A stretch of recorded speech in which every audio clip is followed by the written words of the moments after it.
Good morning, YouTube. Today I'm going to show you how to make a family favorite. You talk about comfort food. How about beef tips in gravy over buttered noodles? Yeah, I think so. We got to do it. All right, let's cook, y'all. We got a family to feed. All right, so we're going to start our beef tips. So I've got a big Dutch oven. You don't need one that big. It just happens to be that's one that's not in the dishwasher. And I'm putting it over here on the stove with about a tablespoon of olive oil. Just throw in some olive oil. And on medium heat. Alright, and then here's our beef. Now this came from an eye of round roast. And I trimmed up the roast to make it more even, so it would cook more evenly. And then I just cut this part into cubes. So I'm just going to spread that out a little bit. This is where we're going to start layering our flavors, right? Now this is a pretty tough cut of beef, so we want a longer, slower cooking time. But we're going to start by developing some really great flavors too. And all we're doing is browning this off in batches, okay? You want to work in batches. You don't want all the pieces touching each other. You don't want to overcrowd your pan.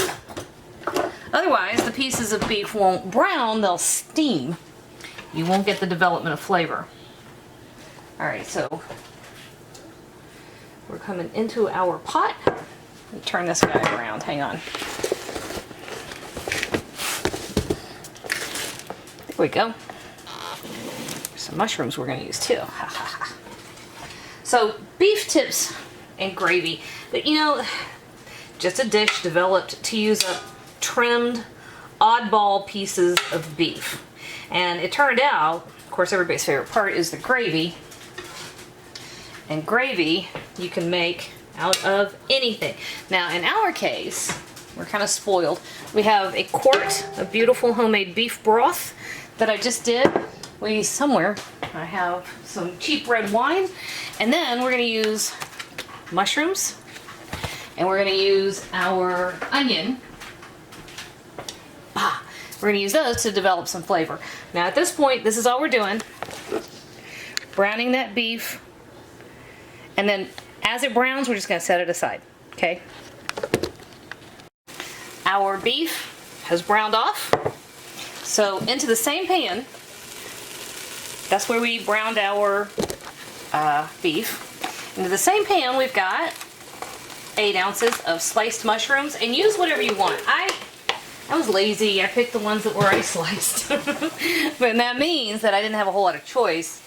But you can use baby bellas, which I love. I think they're great. Or you could use cremini mushrooms or a mix. Sometimes you get lucky and they'll do that exotic or wild mushroom mixes when you go to the grocery store. Alright, and I just gave it about a teaspoon of salt. We're just going to help the onions release some moisture. And we're going to stir this around just until everything starts to break down, right? At this point, we are developing flavor. Hi, Joey and Kitty. So here's what we look like.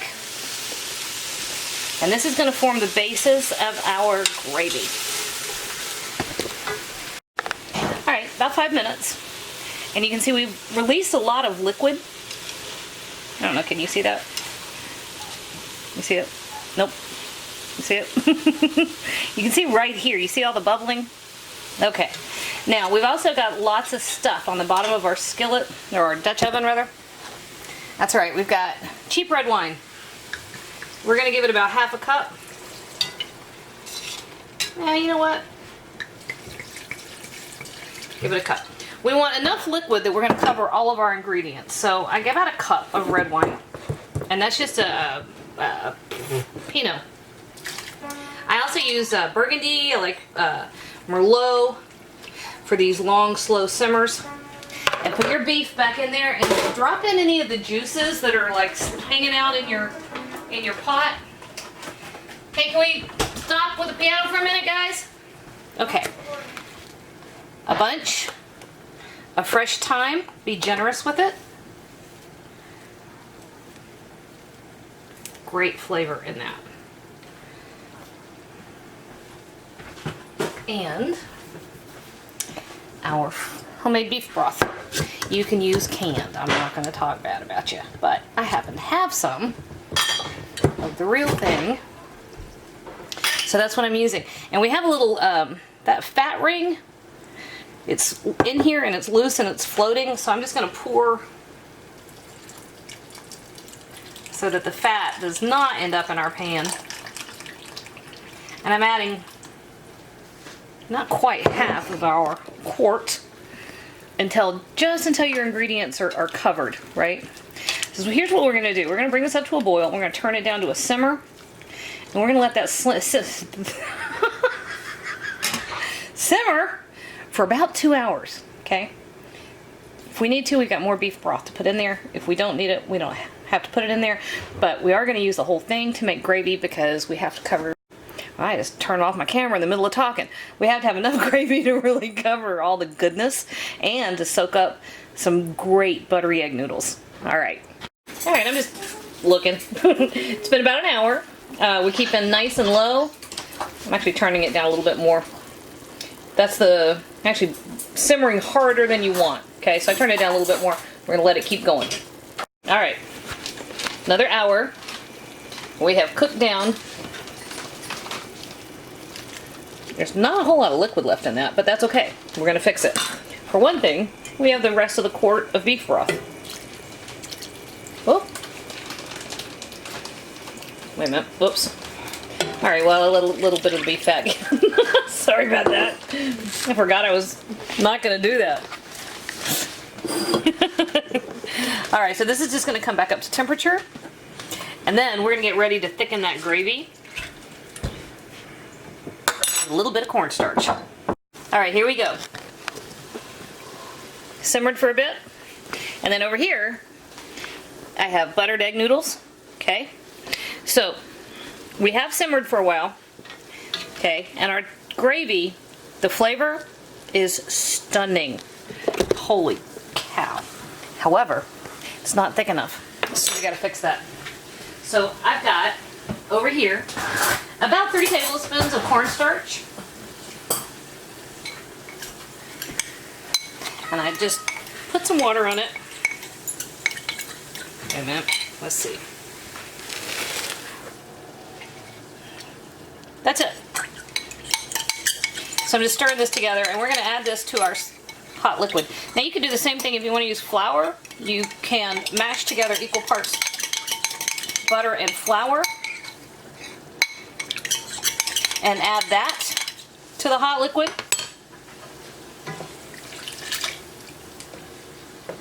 And we're going to let that come back up to a boil.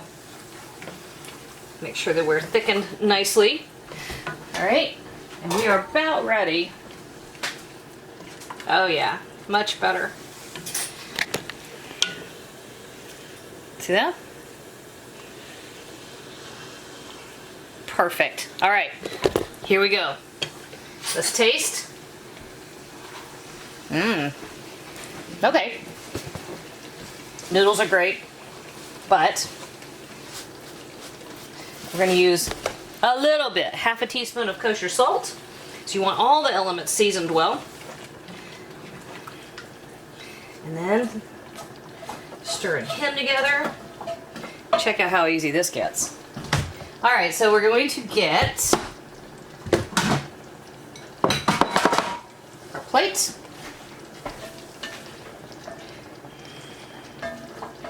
Put our noodles here. As much as you want, and you're gonna want a lot.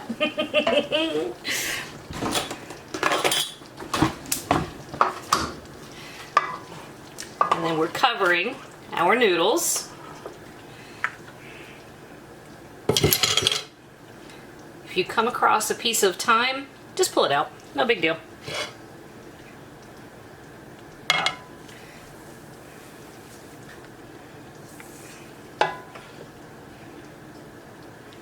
Of course, I'm one of these people, I think sauce or gravy is half the reason why you're doing anything. Okay. Guys, y'all. Okay.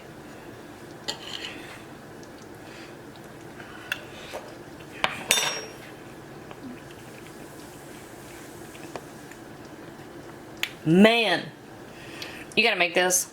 I promise, this is one of the best things. One of the best things I've ever made. That's saying something.